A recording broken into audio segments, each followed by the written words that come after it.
We had, how many of you were here, oh goodness, quite a few years ago when we had our little Roadrunners experience? How many of you were here for that? Man, that's not very many. Where did all of those people go? How many of you have heard about the Roadrunner story? Okay, well that helps. How many don't know what I'm talking about, but you would really like for me to tell you? Oh, okay, I will. When this first started happening to us, it was embarrassing, actually. This was quite a few years ago. Before we had this wing, the Emerald Johnson wing over here with the Hebrews coffee shop and bookstore, before we had the prayer house, we'd have our Friday night meetings, Sunday night meetings. Back in the dining room, which is right behind the stage, we'd have our pre-service prayer meetings. And I remember going one Friday night. I went about 15 or 20 minutes early, and I'm walking around the prayer room and just praying pre-service prayer for the pre-service prayer. Pre. And a Roadrunner came right up to there's a glass wall of windows and doors, and a Roadrunner comes right up to the window. Now, maybe you've seen Roadrunners all your life. I've lived in Redding since 1968. I've never seen or heard of one in my life around here. And here's a Roadrunner comes right up to the window, and he's dancing, trying to get into the window. He's hitting the glass and going back. He's got this huge lizard in his mouth. And I'm like 3 feet away from it going, this is too weird to not be prophetic. That's exactly what I thought. I thought, this is too weird to not be prophetic. God, what are you saying to me? Expecting him to speak something to me. Nothing. So, well, it is weird anyway. So I walked around and prayed. Finally, he took off, and a little bit later, Don came in from our school, and Don Mayer, and he came in, and he was in there with me, and we were walking around, and the Roadrunner came back, and Don goes, oh, he's back. And I said, what do you mean back? He says, yeah, he was here last Friday night. I went, you're kidding. Roadrunner? He comes to prayer meetings? And sure enough, I could hardly wait till the next week. The third week, he's back again. And he would only come to prayer meetings. He wouldn't come to hear us preach or anything. But he'd come to prayer meetings, and he'd come to that room back there, and he'd almost always have this big lizard in his mouth. And he would dance at the window trying to get in. And finally, Banning came to me once. They started having their youth Wednesday night pre-service prayer meeting in that room, and the Roadrunner joined them for the prayer meeting. So he didn't mind if it was old people or young people praying. He just wanted to come when they were praying. So I'm calling all these prophets that we know, and I'm talking to the intercessors, and I'm basically telling them, really don't spread this around. We're already looked at kind of weird for what's happening around here. And I really don't want anyone to know we got a thing going on with a Roadrunner. But if you hear anything from the Lord, help us out, that kind of a deal. And so I'm talking to these prophets and intercessors, and it was this ongoing thing. It was really strange. In fact, when we started building the prayer house, this went on for months. Only come to prayer meetings. In fact, I was in there on a Sunday morning, and I was teaching a class on signs and wonders. And there came one particular morning, and we used to have one service. Actually, we had two, and then we reduced it to one because we had the room. And then we went back to two. Sorry, my humor is not coming across very well.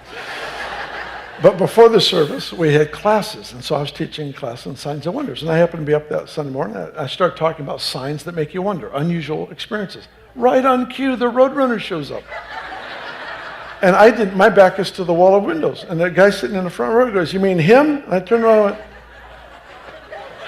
yeah, the Roadrunner. And so he's standing at the door. He's got his lizard, and one time he chased off some blackbirds and got a big worm, and it was just entertaining to watch what he would do. So when we started building the prayer house, if you've been in the prayer house, please make sure you go in the prayer house, pray. You go in the prayer house, on the far side, there's this huge rock, and if you look at the rock a certain way, it almost looks like an eagle's head. There's an interesting beak, everything. And this Roadrunner would go sit on top of that rock and watch them build the prayer house. And then I found out we had all kinds of people sending research papers on Roadrunners. They're related to the eagle. Who would have thought of that? You know why I like them? They hate and eat rattlesnakes. Any animal that eats rattlesnakes is my best friend. I mean, they dance in front of the thing till it strikes. They move out of the way, peck it on the back of the head, and they'll walk around for days with a snake just hanging out of its mouth, till they just digest the whole thing. I would show you, but you wouldn't like it. So this went on for months. He'd go over to the prayer house, and he stopped coming to our prayer meetings. He would just hang out over at the prayer house while it was being built. One day, he got into the building, and he was upstairs. How he got upstairs, we don't know. Jason, our janitor at the time, now world-traveling evangelist, or prophet, I should say, Jason was up vacuuming, cleaning, and the Roadrunner's there. And Jason's basically the St. Francis of Assisi at that moment in time. And so the Roadrunner would go stand in the windowsill and look like he wanted to go out. And Jason would turn on some worship music, sit in the middle of the floor, and that bird would come perch right in front of him while he just worshiped. I'm not saying the bird cupped his wings. I'm not saying he fell back, like that. I'm not saying any of that. I'm just saying he would just sit right in front of Jason while he would worship. And then he'd feel bad about not working, so he'd go back to vacuum some more, and then he'd get curious about what would happen. He'd sit back down, turn the stereo back up, and they'd worship, and the bird would come right back again, right in front of him. This went on and on throughout the evening. Finally, he finishes the room, and he goes down the stairway, because he has other rooms to clean, and the Roadrunner goes right with him. So they're walking down this wide old hall over here, walking down the hall, and unknown to him, there was somebody in another room, a classroom. And they opened the classroom door behind him, startled the bird. The Roadrunner flew to the end of the hall into a plate glass window and died. Yeah, I'm sorry. It just did. It's just, I know you're best friends with this thing now, but it just died. So Jason comes to get me. He's got the bird in the back under a little box. And he says, I killed the Roadrunner. I said, what happened? And he told me the story. I said, well, where is he? So I figured we'd just go raise him from the dead. So he says, he's back here. So we go back there, and I put my 2 fingers on his head, commanded life. I know you're hoping it ends well. He just stayed dead.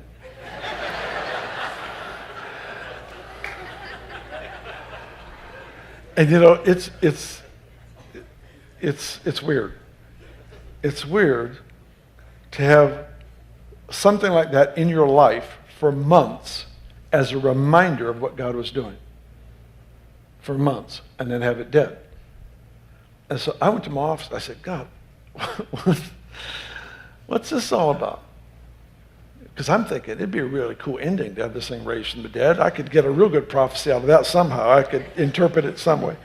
Nothing. I said, Lord, what's going on? And he spoke so clearly to me. He said, what I'm bringing into the house had better have a way of being released from the house, or it will die in the house. That word I will never forget. Why? Because the Lord speaks uniquely. His language sometimes is English, or whatever your native tongue is. Most of the time, he speaks through unique circumstances, situations. He's always talking. What's the point?